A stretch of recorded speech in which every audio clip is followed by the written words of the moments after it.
How to save chats as PDF on Claude AI. Since Claude doesn't have a built-in export PDF button as of now, you have to use your browser's print function. So to do that, all you need to do is on Windows, hit the Control key and P to simply enable the print function of your computer.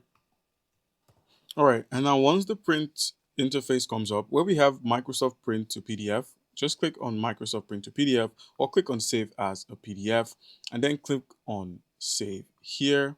And then you can now simply give it a name, a file name for it, either the website name or any other name of your choice. So just go ahead and click on Enter to simply save it as a PDF directly onto your computer.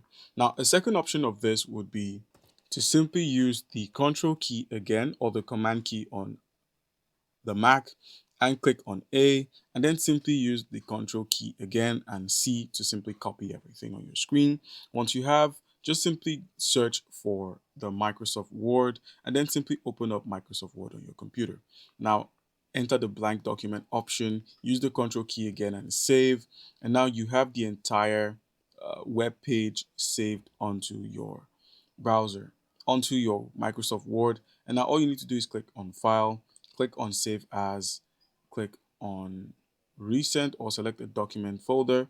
Let's go ahead and select the PC, select Documents. And now for the document type, instead of a Word document, just simply scroll till you find PDF. Click on PDF here and then simply click on Save, and that's all.